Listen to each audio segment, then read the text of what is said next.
अस्सलाम वालेकुम, welcome to my channel food and foodies 42। आज की रेसिपी है नगेट्स, जो कि बहुत ही सिंपल इजी रेसिपी है। मेरे ख्याल में इससे ज़्यादा इजी रेसिपी आपको नेट पे कहीं भी नहीं मिलेगी, जितनी इजी और सिंपल मैं आज आपको बता रही हूँ।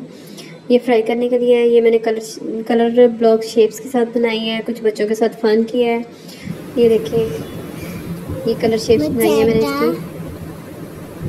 Orange, red, yellow, purple, green, brown, blue.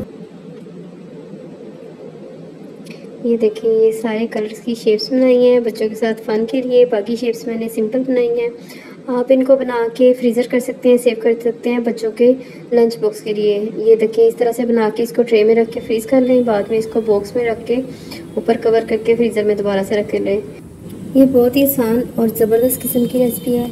तो चलिए इसको स्टार्ट करते हैं। सबसे पहले 1 किलो बोनलेस गोश्त चाहिए। सीने का गोश्त ले लें आप और इसको साफ़ कर लें और खुश्क कर लें इसको। इसमें पानी नहीं होना चाहिए।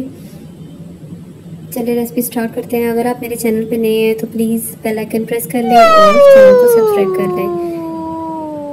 सबसे पहले कीमे को डायरेक्ट डालेंगे चॉपर के अंदर, उसको चॉप कर लेंगे। बिल्कुल बारीक कीमा बना लेना है। अगर आपके पास चॉपर नहीं है तो परेशान होने की ज़रूरत नहीं है, आप अपने ग्राइंडर के जग में भी इसे बना सकते हैं, थोड़ा थोड़ा डाल के।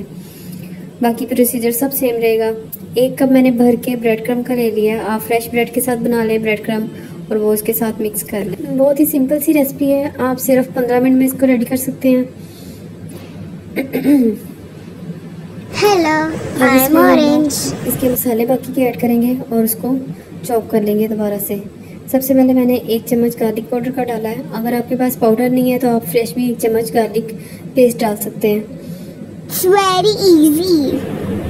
सारी चीज़ें हम चॉपर के अंदर डाल के एक ही दफ़ा पीस लेंगे। मैंने 1 टीस्पून काली मिर्च का डाला है पिसी हुई का, और 1 टीस्पून ही सुरख मिर्च का डाला है। ये मिर्चें आप अपने टेस्ट के मुताबिक कम या ज़्यादा कर सकते हैं। 1 टीस्पून फ़िलहाल मैंने नमक का डाला है भर के। ये वैसे इसमें बिल्कुल ठीक रहा था। एक अदद जो है अंडा डाल लेना है इसमें, और सब चीज़ों को दोबारा से मिक्स कर देना है चॉपर के अंदर ही। 2 अंडे हमें चाहिए कोटिंग के लिए। इनको अच्छी तरह से बीट करके रख लें। और ब्रेड क्रम्स चाहिए 2 कप।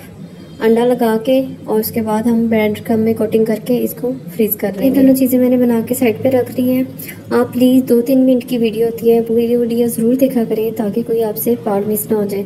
ये देखिए, एंड पे मैंने इसमें चिकन पाउडर ऐड किया है। अगर आपके पास जिनोमोटो है तो वो भी आप यूज़ कर सकते हैं, वरना कोई भी किसी किस्म का चिकन पाउडर इसमें यूज़ कर दें, इससे इसका टेस्ट बहुत अच्छा आ जाएगा। ये मैंने डिफरेंट शेप्स बनाई हैं ये बच्चों के साथ, लेकिन वैसे मैंने इसकी सारी ओवल शेप्स बना ली हैं, और ओवल शेप्स बना के मैंने इसको फ्रीज़ कर लिया है। ये कलर ब्लॉक शेप्स हैं। अब इनको हम फ्राई करेंगे। फ्राई आपने हल्की आंच पे करना है, ज़्यादा तेज़ आंच पे नहीं करना। हल्की आंच पे करेंगे तो ये अंदर तक पक जाएंगे। ये भी मैं पका हुआ आपको दिखाती हूँ कि अंदर तक पका हुआ है, और बहुत ही जूसी और मज़ेदार जायका इसका बना है। अगर आप मेरे चैनल पे नए हैं तो प्लीज़ इसको सब्सक्राइब कर लें। अल्लाह हाफिज़, शुक्रिया।